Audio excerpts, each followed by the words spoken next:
Welcome back, guys. It's lovely that you could join us as we continue the work protecting our terraces from excess water. We were eager to continue our work, channeling the two watercourses from the biggest terrace down to the last tank, and eventually we did manage to make some progress. However, we had to pause these works for a bit to attend to a couple of other pressing matters.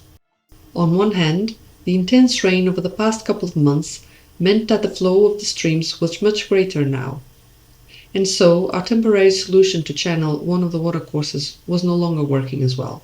On the other hand, we were forced to take drastic measures regarding the fence we had contracted a company to replace. But much more on that next. Welcome to our channel and to this video. If you are new to this channel, we are Carla and João, a not-so-young couple that uprooted from England to return home to Portugal and to the big skies of Serra da Aboboreira. Abandoned for over 3 decades, this unique 10-hectare piece of land is perched on the slopes of Aboboreira mountain in the north of Portugal. Fertile land reclaimed from the mountain's steep slopes by impressive terraces, protected from the abundant waters through a system of ancient granite tanks and water mines. The Degraus da Aboboreira Quinta is coming back to life through our, at times, clumsy efforts. I was born and raised here, whilst João, a Lisbon native, has been captivated by the hidden beauty of the terraces, and both him and I are determined to restore them to their former glory. If you'd like to know more about us and our project, please watch our videos and consider subscribing. We would be very grateful for your much needed support.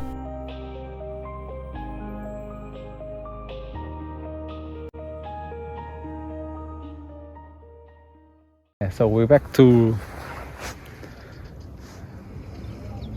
stage 0 of the fencing. So now stage 1, so which is clearing the land, our land, but also the neighbor's land, to make sure that there is no overgrown vegetation on the other side.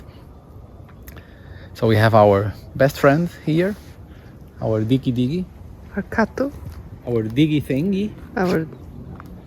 And so we are making sure all the roots, all the leftovers from old fencing, pine trees, it's removed, because we want to create a clear path on the other side of the fence, so that we can, because the neighbor has abandoned land, so that we can clear the land and maintain it. We are limited in work we can do at the farm, both in time, only being able to work on weekends, as well as skill, and so, for some of the work, whenever we can afford it, we do hire local companies to do it. One of such jobs was replacing about 300 meters of the old neighbor's fence that was in shambles. Unfortunately, we weren't very lucky in our choice of help, and almost a year on from contracting the work, we were faced with very wobbly fence poles. Some of them clearly already damaged from being drilled down too hard and with the wrong tools, and some side poles put in the neighbor's side in what seemed like a last desperate attempt to stabilize the poles. My OCD was also struggling with the irregular interval between poles and bits of old fence laying around everywhere.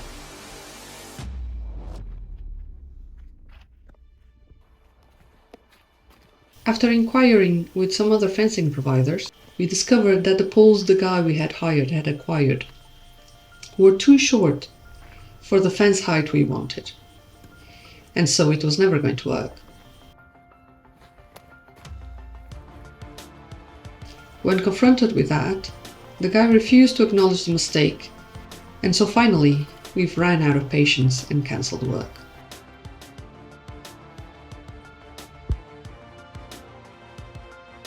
Now, before the new guy comes in, we needed to remove the wrong poles and clear the old fence bits. We removed the poles ourselves, and we hired a local guy to use our digger to clear the land around the fence.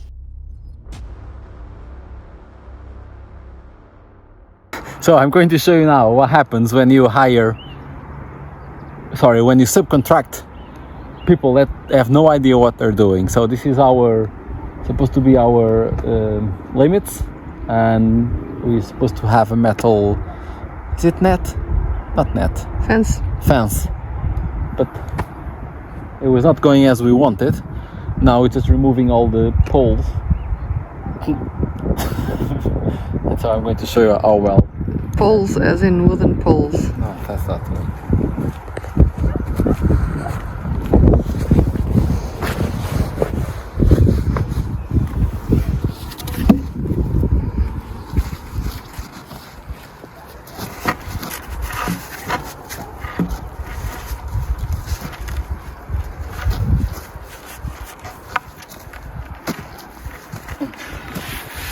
I think I need some help.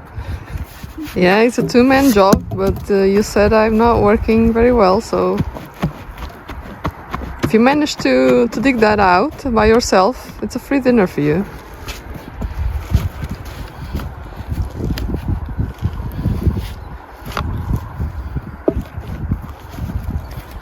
Come on.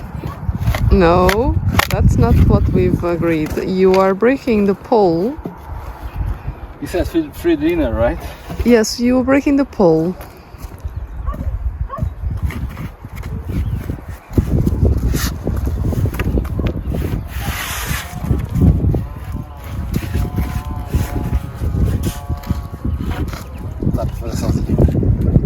What did you say? Say again? Yes, I need your help. In English? I need your help. And You are glorious. because Because this is a two-man job. eh? Two-man job.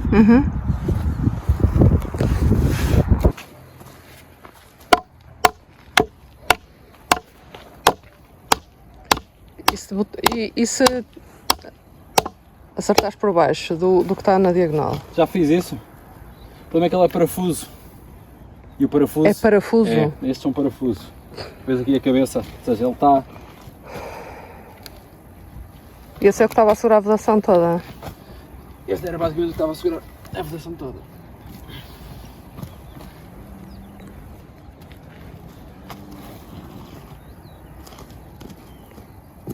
Mas olha, isto tem cimento. Tem cimento esse? Tem. Ou está em cimento, não parece? Não, isto é lama.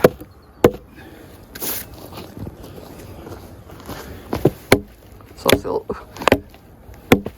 pôs no cimento do antigo.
As João said at the beginning of this video, it is clean slate now for the new fencing guy. We've removed the poles and cleared the bits of old fence and dead shrubbery. My OCD is feeling much better now, and fingers crossed it will work out for the best this time around. We will keep you posted on it.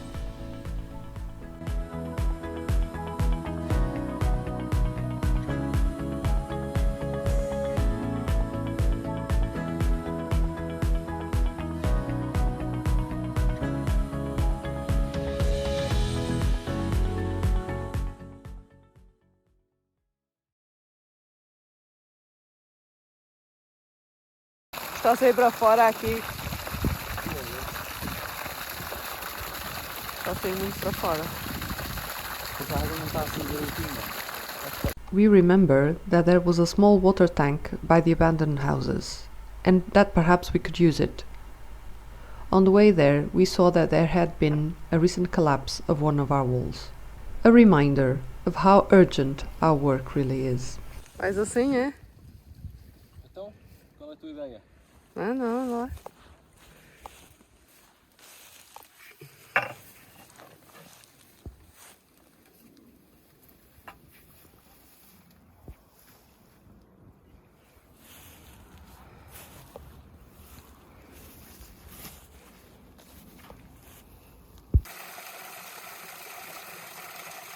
It doesn't look great, but we think there might be less water getting out now.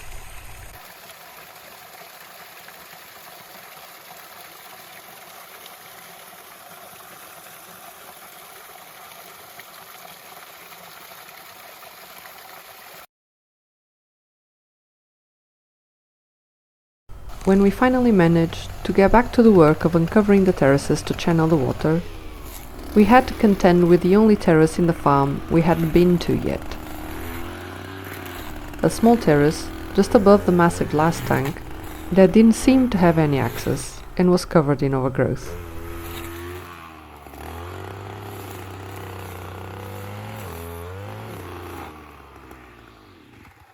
We suspected the access had been either covered up with soil brought in by the water or eroded away by that same reason.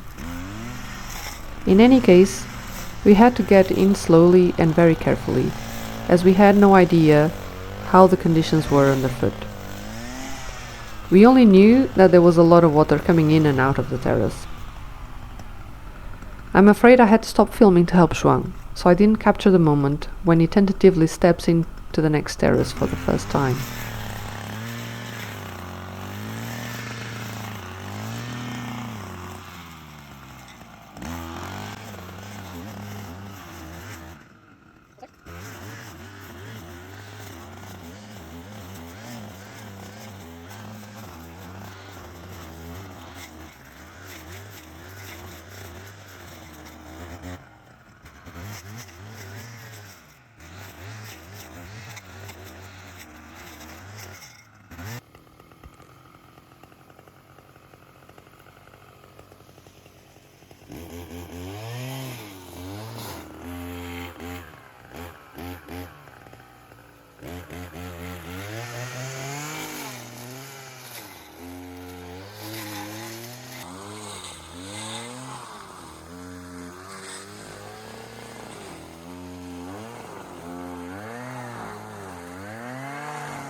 And we were right to be cautious.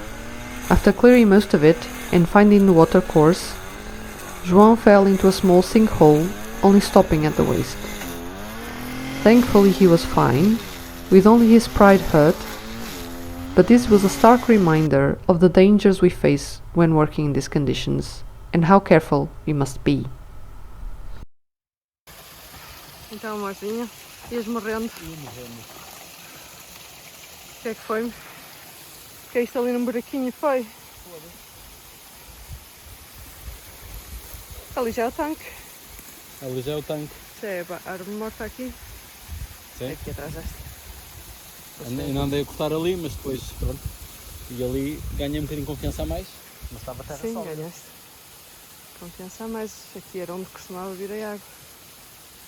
Ali já é a leira do meio. A que tem a laranjeira. Estás a ver a laranjeira ali? É a laranjeira ali.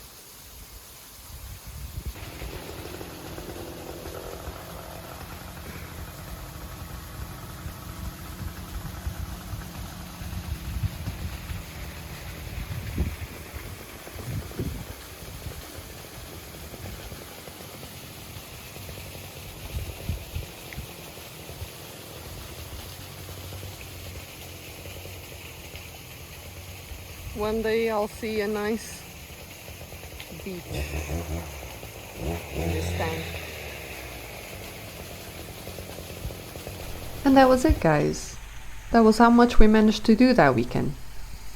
We came back a few days later, when the weather improved after yet another storm, and managed to capture a few nice bird's eye views of our newly uncovered terraces and our growing number of waterfalls.